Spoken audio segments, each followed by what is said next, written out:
So someone's already asked me about trimming the tall forms. Obviously it's going to be a little different probably because you have more narrow tops of your pieces.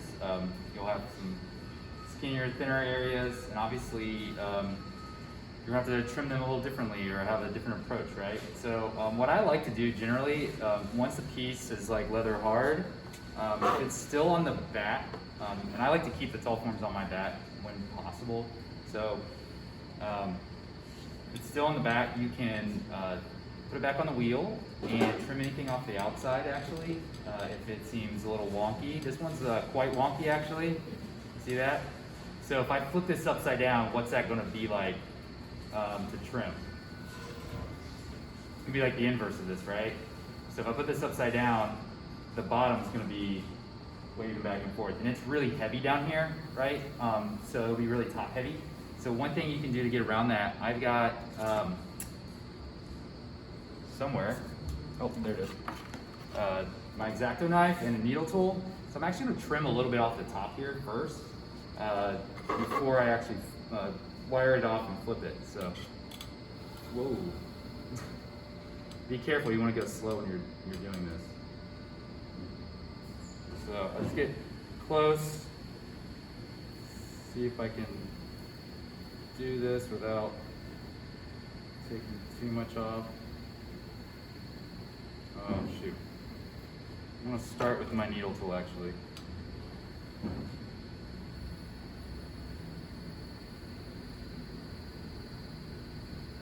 Alright, so I'm just gonna use my needle tool. I'm taking off about 1/4 of an inch.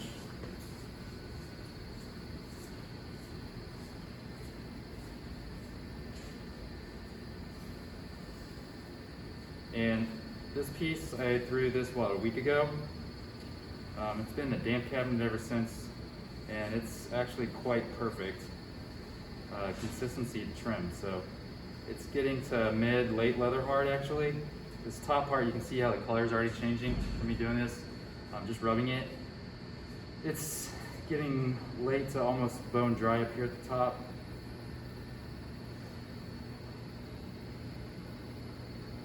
So, yeah, needle tool seems like it's doing better. The thing about the X-Acto knife is, if you ever move a little bit, or the piece kind of throws your hands off, it can really dig out a chunk of your piece, so you gotta be careful with that. So, kind of a slow process, but making sure that the needle point is facing away from me and it's not perpendicular to the piece. It's really important that it's dragging away.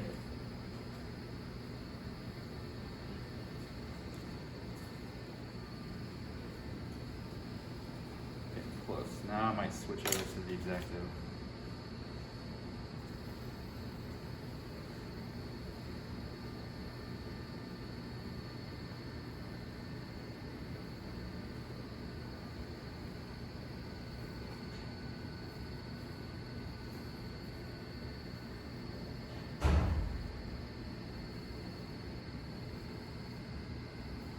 It's a wonky one.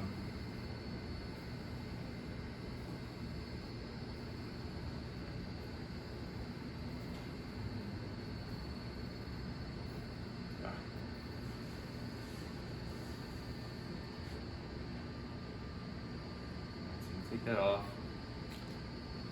and if I can just scrape a little bit off of this.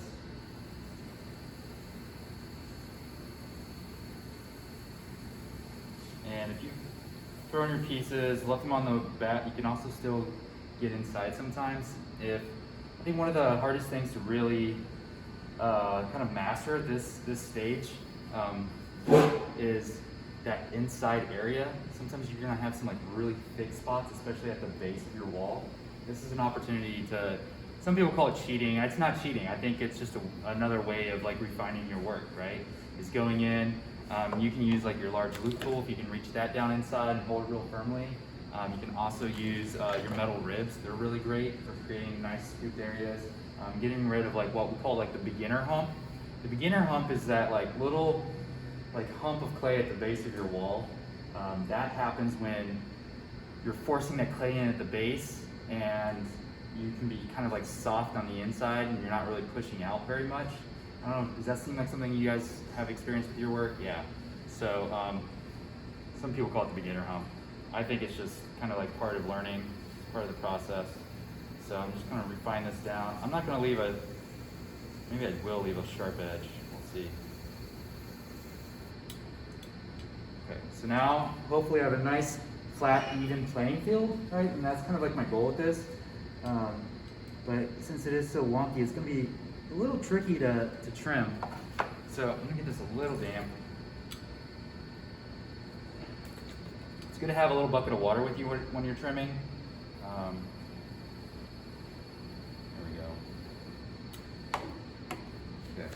So now, we've got that nice, even, flat playing field. Doctor up that lip a little bit.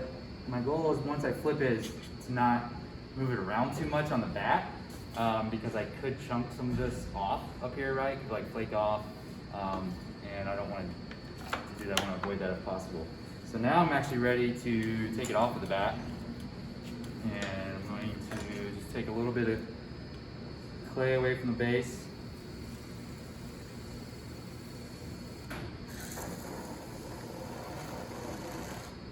And I generally like to make these so that I have very minimal trimming once I do flip it, because they are more difficult to trim.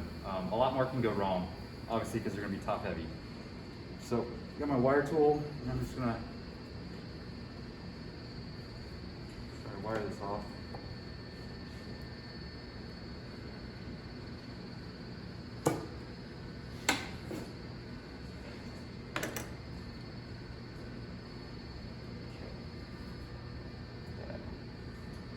Like look inside. I know I can't create too large of a foot rim because it's going to be, I didn't leave a whole lot of clay in the floor, but just enough for a little bit of a foot rim. So this is going to be the tricky part. Since this is a little off center on the top and it's a little wonky, I'm going to have to find the center up here, right?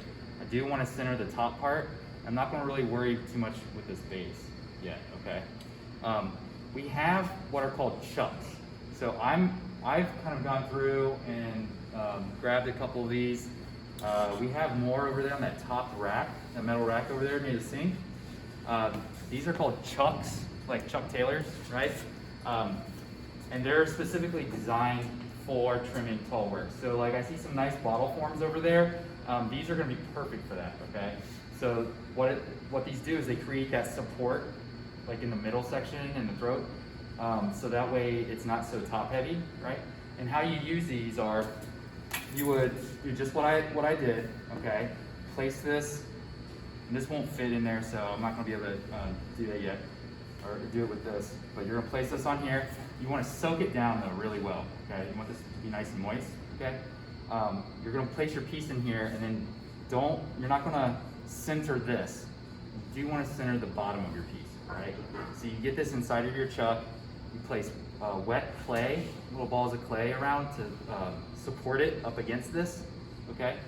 So you're gonna have clay between your piece and the chuck. If your piece just barely fits inside the chuck, that's probably not the right chuck. You need a little bit of space so that it can wiggle around a little. So you're gonna place that clay next to your piece, and then once you center it, and you're gonna move the chuck around to center the piece. Does that make sense? Then you put the clay around the base of this, okay, in several spots, like 6 spots. And again, you need the whole thing wet. Otherwise, your clay is just gonna like pop off, the clay that you attach to keep your piece centered, and it'll just kind of like float freely then, and we don't want that, right? So these do need to be soaked down with water. So I got a nice little pad of clay there. That's gonna create a little cushion here on this. I'm gonna leave that on the back. I'll place this down, and now comes the fun part where I try to recenter it upside down. So nice and slow. It's gonna be really wonky. So I'll use my needle tool, and I'm kind of like supporting it up here a little bit. Okay, so I got my mark, I know which direction that needs to go. So my mark is on this side, that means I need to go the opposite. I'm moving a lot because it was really off-center.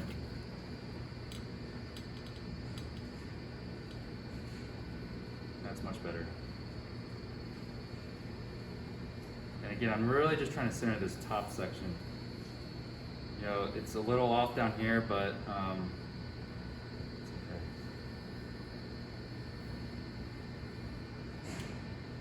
So okay, so I just went a little too far.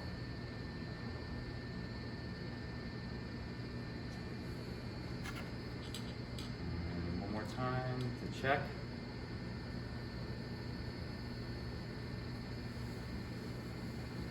Okay, so that's good enough. Now, because I don't have a chuck that's going to fit, I got a big chunk of clay here, fresh clay. And we'll need to create some like taller sections actually that are going to hold this up, right? So you can always reuse this, but it will kind of damage this clay a little bit, dry it out a little, but it's okay, you can still use it to throw. So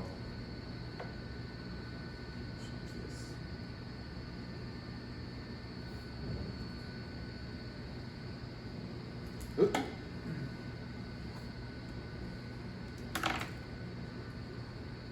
This in half. This in half.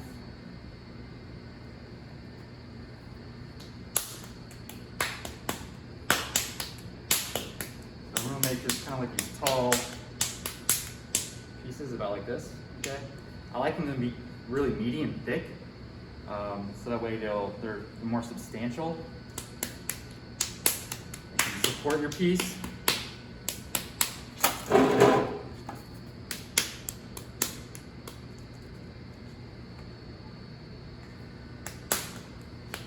And everyone's piece is different. Like some of you have made these like really narrow like throats, and then your pieces like flare out. You have to be really careful with the tops of your pieces where they meet. Okay, that you're not like scooting it around, because that area where that neck, the narrow point of the neck, it's really fragile. So you don't want your piece to break off.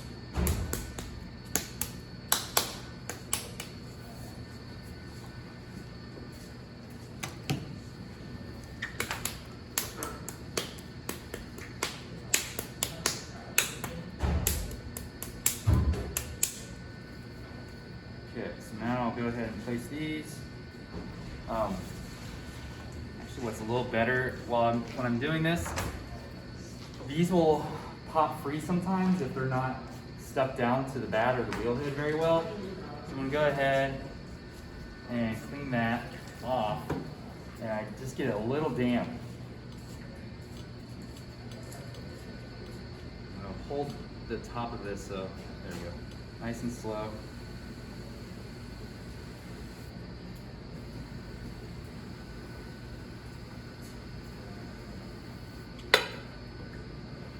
Now I'm ready to go ahead and use these. These are really chunky. Yours don't need to be this big, most likely, unless you make something this size. So I'm just pinching it to get to the form, and then I pinch down. And for the first two, I'm just essentially placing these, trying to avoid moving it.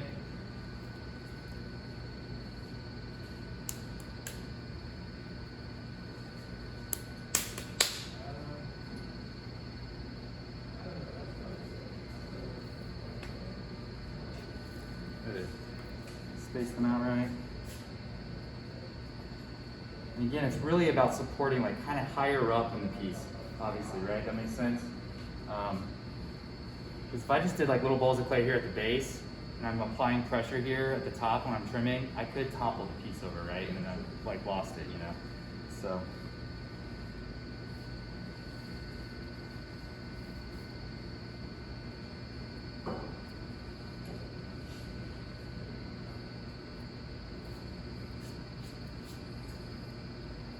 Really make sure those are on there. Now I'm really pinching the sides of this so it will like custom form to the curvature of my piece.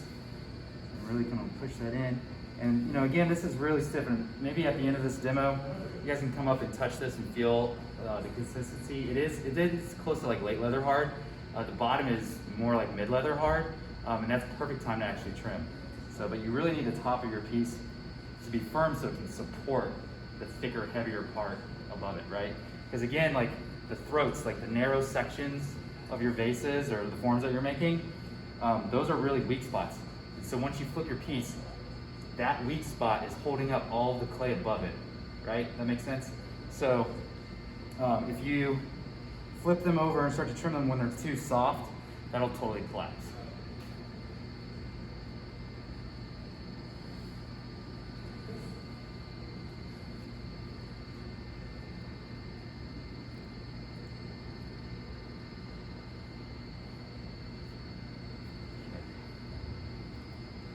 All right, so now I've got my trim tools, and I like to do this as quickly as possible and not apply too much pressure up here. You know, it's gonna be really light pressure, so that way I don't knock it off center or damage any rest of the piece. So I'll just take a quick little skim coat off the top. So again, working at the middle, working out towards 3 o'clock.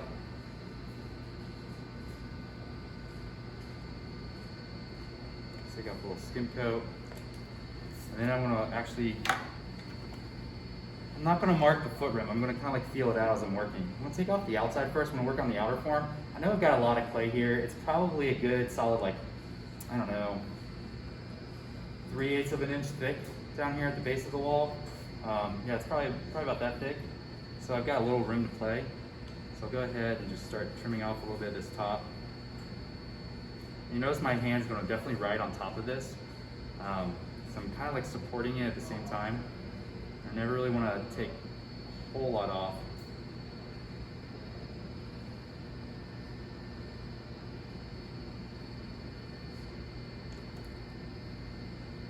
And if you get to your piece when it's like, if it's like a little too late and it's really stiff, you're going to be fighting it. The piece will just really start to chatter because you're really like you know, creating a lot of stress in that top section.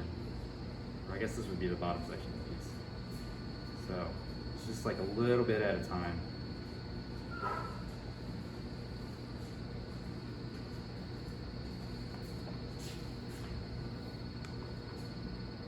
So I'm just going up and down.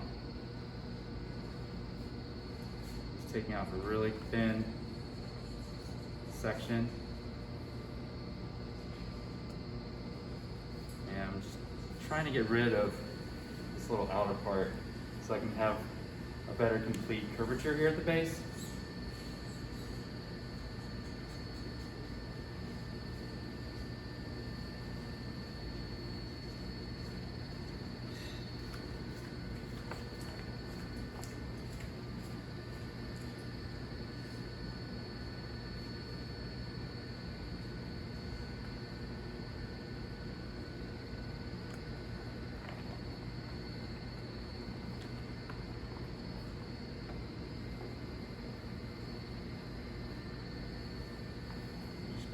Dip down a little lower.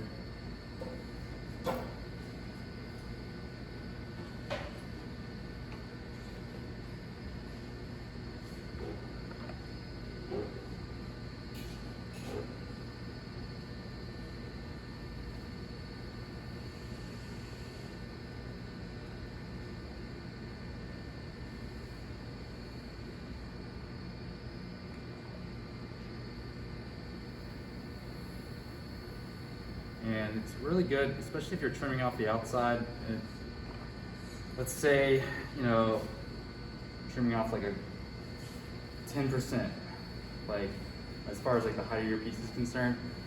Make sure you step back, you know, and get a look at it. Because if you're just on top of it the whole time, you're actually not really seeing the whole profile of your piece. So that's something to think about. Obviously, you don't want to trim all the way through it.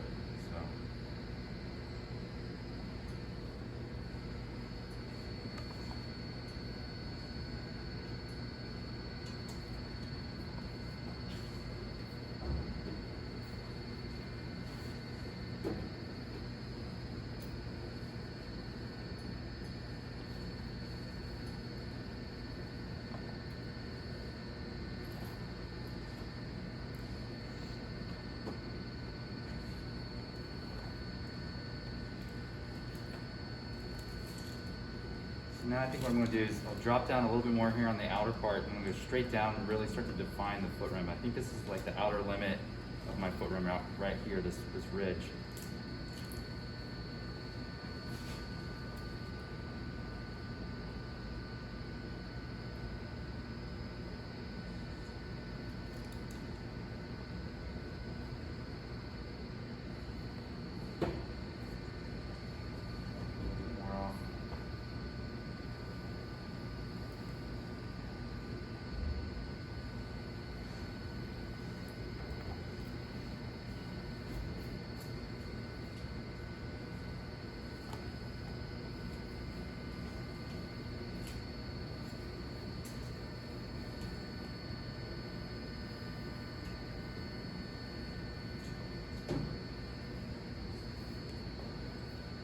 When I'm like in this section, I know that this is actually solid all the way around here, right, all across here.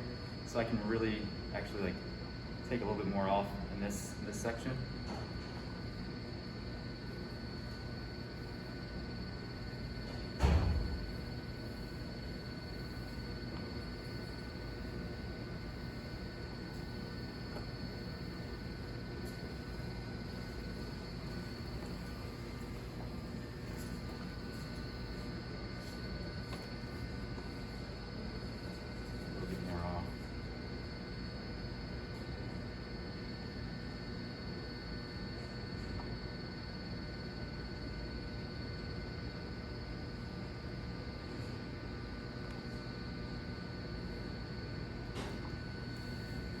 Kind of a flat spot, but I don't know if I can take more off than what I am right now, so.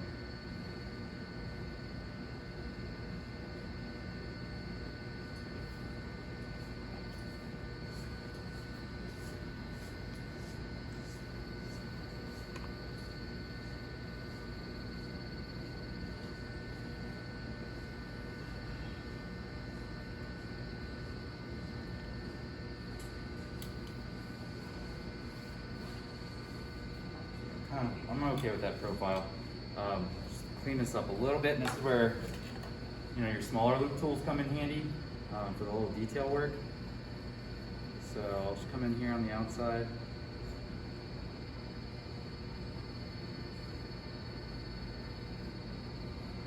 Maybe I'll actually use this. The thing about the smaller loop tools is that because they have a smaller point of contact with your pieces,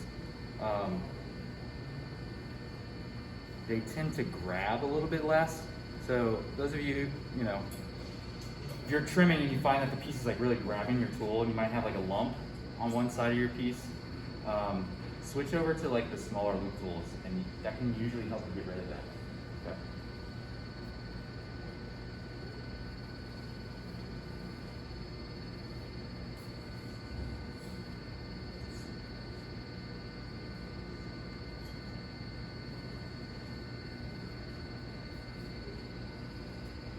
Now go back into the inside. I'll actually use the little loop tool for this.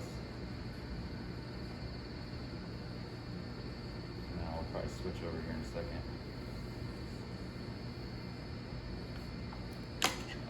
Switch.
The most perfect foot rim, but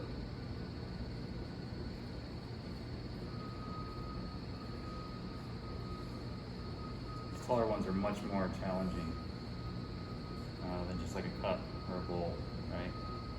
So, all right, this is almost done. I'm just gonna round it off a little bit.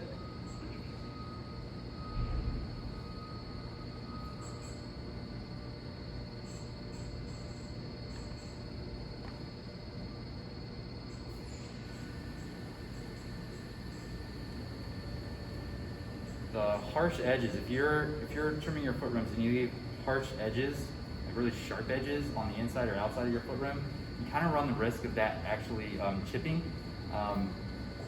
It's like moving it around on the greenware shelf or on the kiln shelf. Those can like just grab something on the shelf and just like chip off, right? So I generally like to round them over a little bit.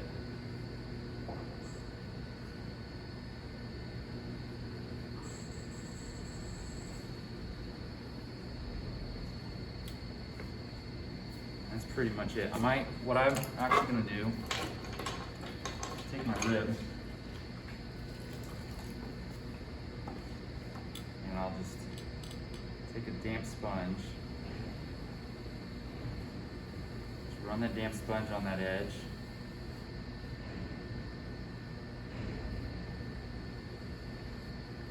And this is a good way to get rid of like any of the carving marks.